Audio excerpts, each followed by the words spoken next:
ബംഗളൂരുവിൽ ലഭിക്കുന്ന പച്ചക്കറികളിൽ അമിത അളവിൽ വിഷാംശമെന്ന് കണ്ടെത്തൽ. ദേശീയ ഹരിത ട്രിബ്യൂണൽ നടത്തിയ പരിശോധനയിലാണ് ഞെട്ടിപ്പിക്കുന്ന വെളിപ്പെടുത്തൽ. കീടനാശിനികൾക്കൊപ്പം ലെഡ്, സിങ്ക് അടക്കമുള്ളവയുടെ സാന്നിധ്യവും കണ്ടെത്തിയിട്ടുണ്ട്.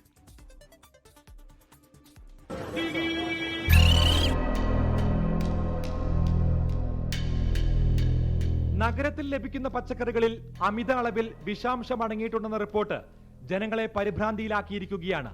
തീൻമേശയിലേക്ക് എത്തുന്ന വിഭവങ്ങൾ ഗുണത്തെക്കാളേറെ ദോഷമെന്നാണ് ആരോഗ്യ വിദഗ്ധർ ചൂണ്ടിക്കാട്ടുന്നത്. അമിത അളവിലെ കീടനാശിനി ഉപയോഗത്തോടൊപ്പം ലെഡും സിങ്കും ഉയർന്ന തോതിലുണ്ടെന്നാണ് റിപ്പോർട്ട് പറയുന്നത്.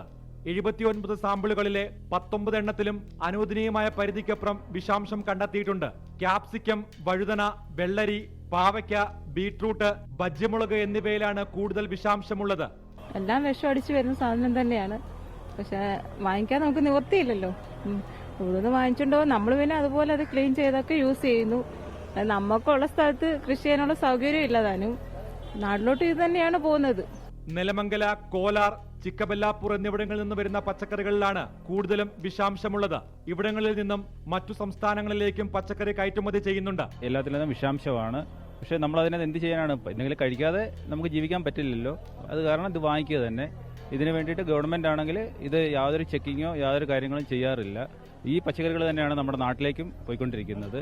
അമിതമായ കീടനാശിനി ഉപയോഗം മണ്ണിനെ മലിനമാക്കിയതാണ് ഈ സ്ഥിതിക്ക് കാരണമെന്നാണ് വിദഗ്ധർ ചൂണ്ടിക്കാട്ടുന്നത്. പച്ചക്കറികളിൽ മാത്രമല്ല കുപ്പിവെള്ളത്തിലും അമിത അളവിൽ ലെഡിന്റെ അംശം കണ്ടെത്തിയിട്ടുണ്ട്. മാരകമായ വിഷാംശങ്ങൾ അടങ്ങിയ പഴങ്ങളും പച്ചക്കറികളും മാർക്കറ്റുകളിൽ വ്യാപിക്കുമ്പോഴും അധികൃതരുടെ ഭാഗത്തുനിന്നും യാതൊരു നടപടിയും ഉണ്ടാകുന്നില്ല എന്നാണ് ഉയരുന്ന ആക്ഷേപം.